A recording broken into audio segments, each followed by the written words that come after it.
Ito sir, matanong ko lang sir, nasa ba yung ibon sir na nag-second overall sa Alegre sir? Yung sa Alegre, kasi nabili na yun ni Doc, yung 716 Doc, nasa Pampanga. No? Ano yun eh, siya yung, alam ko siya yung lap champion sa MacArthur ngayon. Tsaka talagang medyo consistent na rin siya sa OLR. Siya yung naka-bid, kasi wala rin kaming pang-bid. Magkano inabot sir ng bid sir? 180 ata. 180. At narito na ang part 2 ng pang-loop visit natin kay Sir Eric Maalino, ang second overall ng Alegre, One Loop Race Season 2, NC Bliss.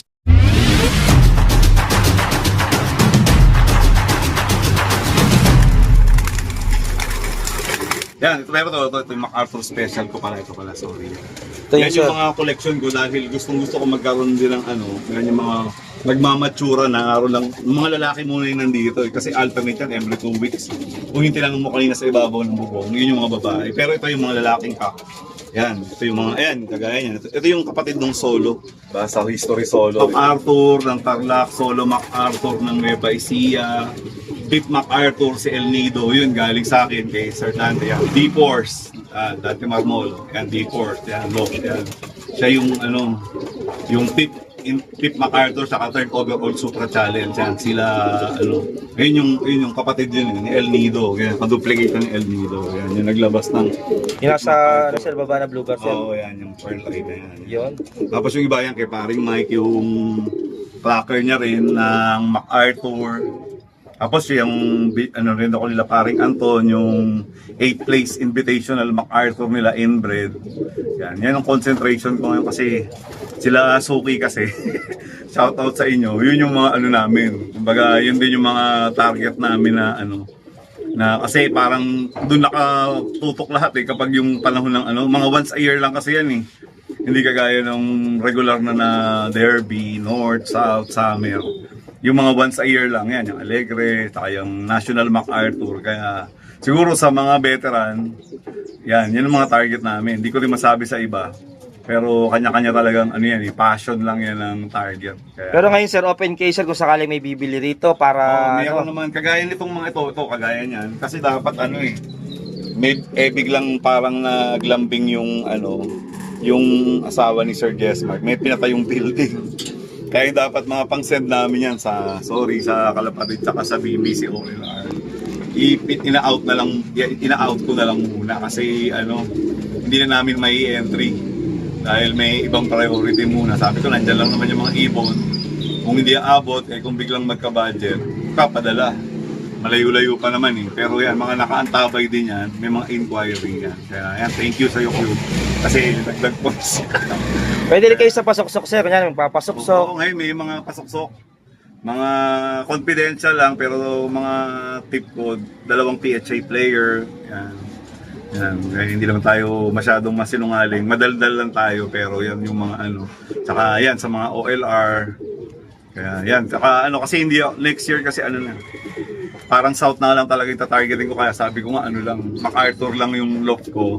Yung north ko, yun sa may pina-project ko na ngayon. Doon na yung mga parang sa PHA kami. Sir, marami nag-inquire sa iyo sir. Sang lugar ba yun sir nakakabot yung mga kalapating nakakabili sa inyo sir? Actually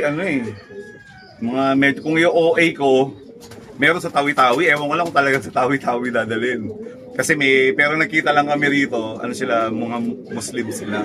Sila rin yung suki ko sa alam mo ba na sa Lanao, yung bago pa lang girahin yung Marawi City yan. Sa Lanao Lake mismo, may lock doon, parang OLR sila ron, puro mga Muslim brothers natin na businessman. Ano yan? Ngayon naghahagi sila buong Mindanao din yan. Yun yung mga may mga taga Mindanao na rin ako na Kaya doon ko na lang nalaman na may mga ahente pala talaga na kailangan ibiyahe sa bahay yung mga requirements noon. Kung wala kang sariling sasakyan na parang pwedeng pagdala. Yan, hanggang Marawi. Sa Marawi, doon marami akong 2 beses ako nag-order bago nagkagera. Pero sa Tawi-Tawi, itong mga 3 years ago, 2023 ata yun. Sabi ko, Tawi-Tawi, oo, meron na rin. Parang siya, mga local, LGU sila, mga local government. Yan. Meron pa rin mga Mindanao, pero as far as dyan. Sa Norte, hindi ka parang ang Apari, tsaka Tuguegarao may bumibili. Mas malala yung mga karera nila pagpababa dito. Yan yung ano, yan, mga La Union, saka ano, yan lang naman yung Talagang marami ka na talagang suki sir eh, no? konti-konti lang, mga pantawid gutom. Kasi ano nga rin, sinasabi ko, di naman tayo ipokrito, kaya sa pangalan pa lang nung page natin EM Race Pigeon Ha Business Hobby yan saka business. Pero kailangan pa rin yan. Balance. Kasi yan lang, medyo pinalad tayo, may mga magagandang na timpla. Tsaka yun, kasi gagawa pa rin ako ng ano niya, ng page na yung mga flag bearers ko. Kasi huling kwenta ko, nasa mga 87 na sila, yung mga nanalong. Yung magaganda yung panalo talaga, nasa mga 15. Yung mga ano, yung nananalo lang, super set, yung nire-report, share ko rin. Parang dagdag commercial. Yan, kung tawagin ko yung flag bearer.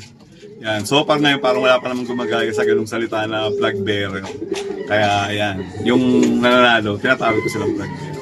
Sir, nakita ko lang sir, ito pala pinapatokan niyo sa ano niyo, sir? Pag may ano, nag-chip booster ako, yan. Kapag inakay.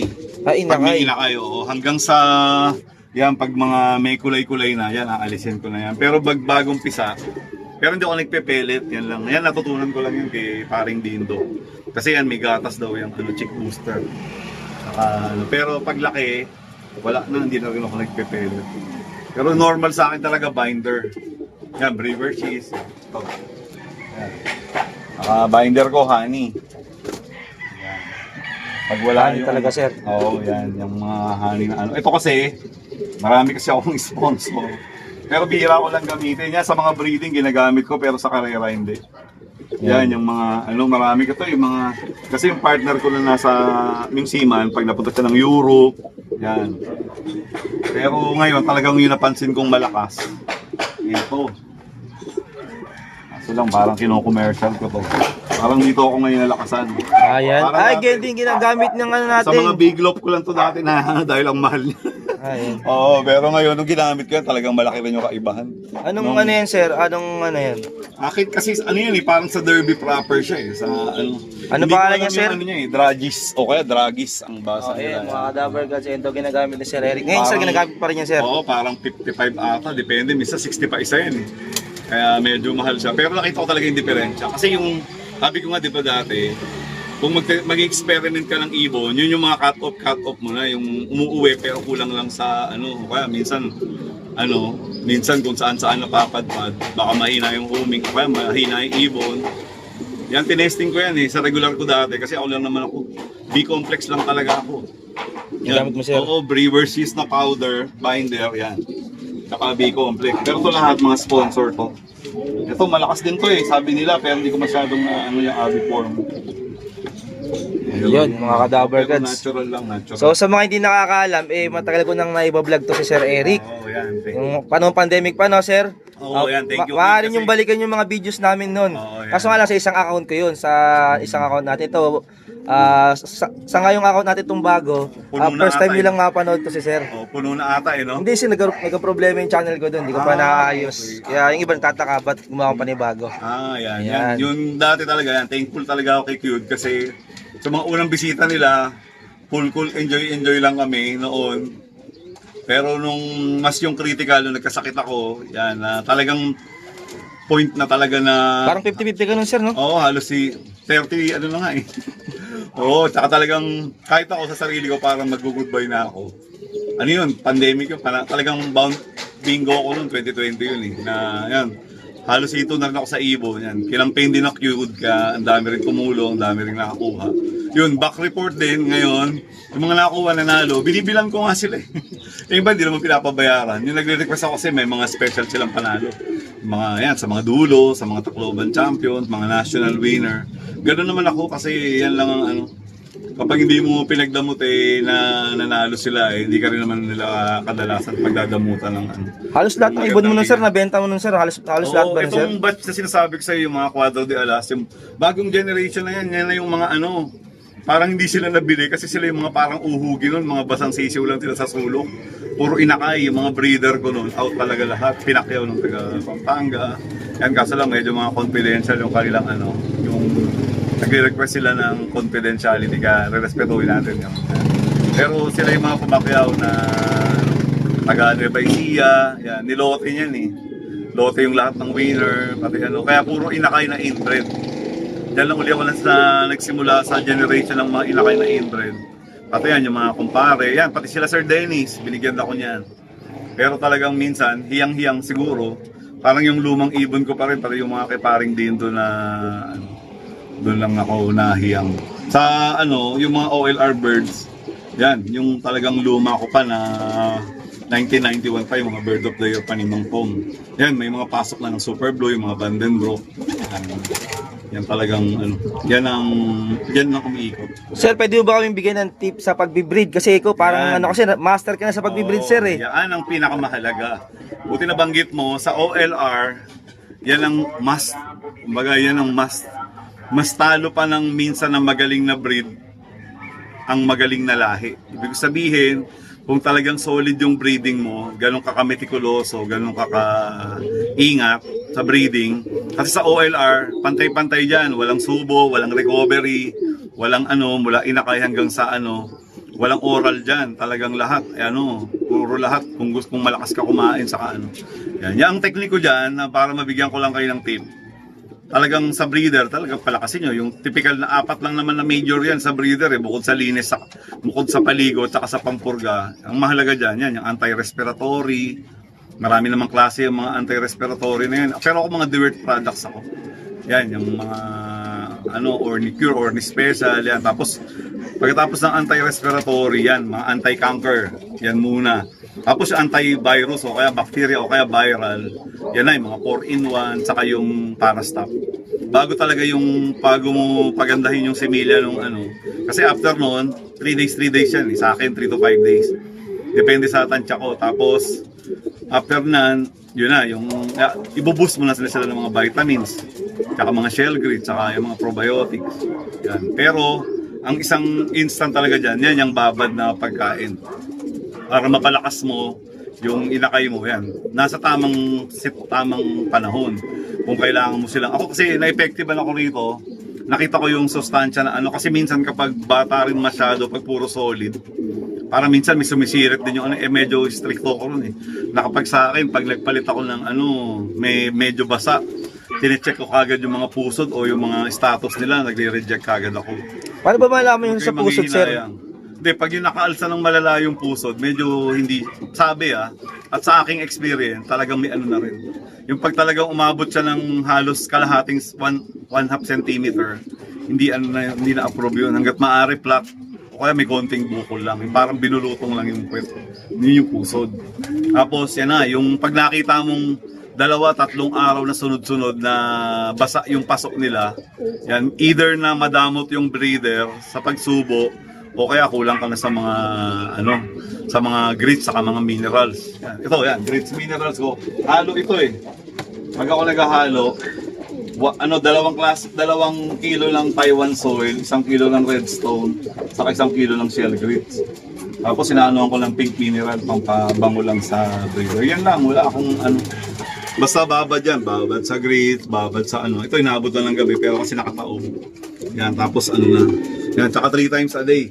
Pero ang pinakamaganda sa OLR na technique na na-observe ko, kasi napanood ko lang din naman to, yung independent na tinatawag, independency ng inakay. Maaga ako nagwi-winning. Yan ang medyo isang walang napag-uusapan na ano, maaga ako nagwi-winning. Yung talagang ang bata pa. Yan, kagaya napansin mo to, medyo lumaki na nga to eh. Maiksi pa yung buntot. Iba, parang yan, ito, parang gaya ng sample. Ganito. Yan, sample lang ito.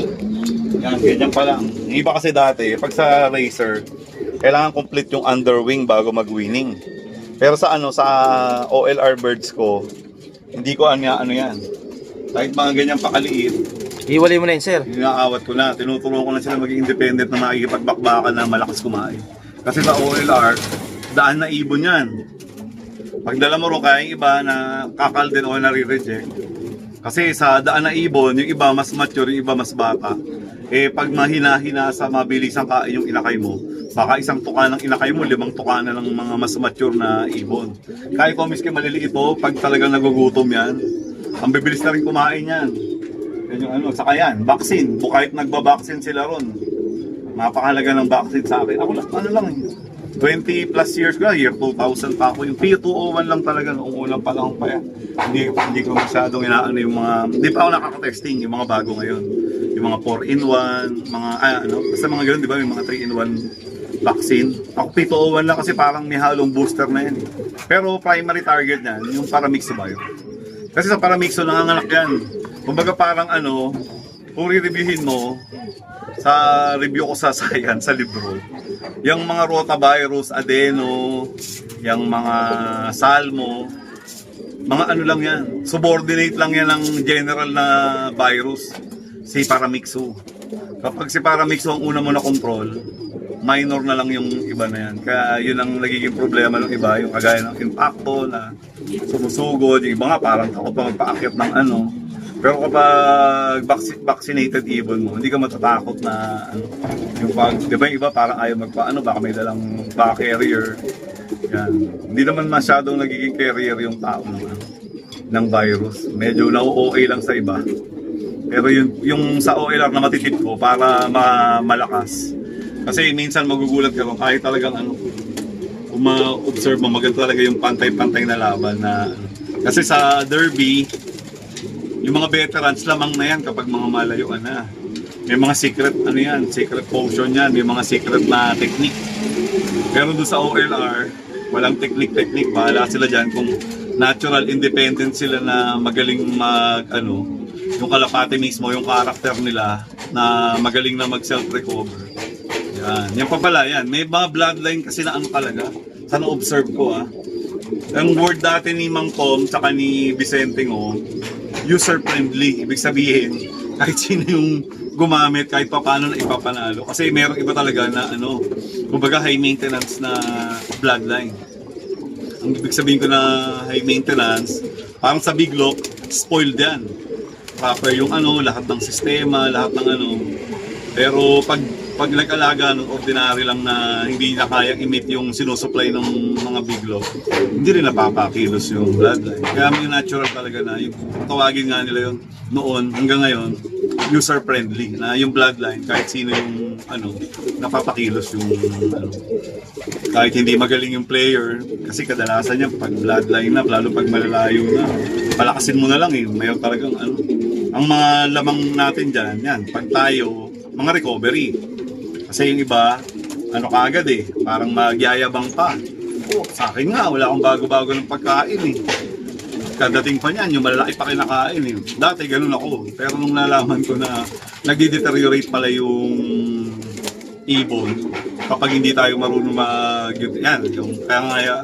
kaya nga mayroong mga sticky mix Napag-aralan na sa Europe yan, na talagang malaking points sa mga recovery yan. Kaya yun yung na-observe ko lang. Thank you po yun sa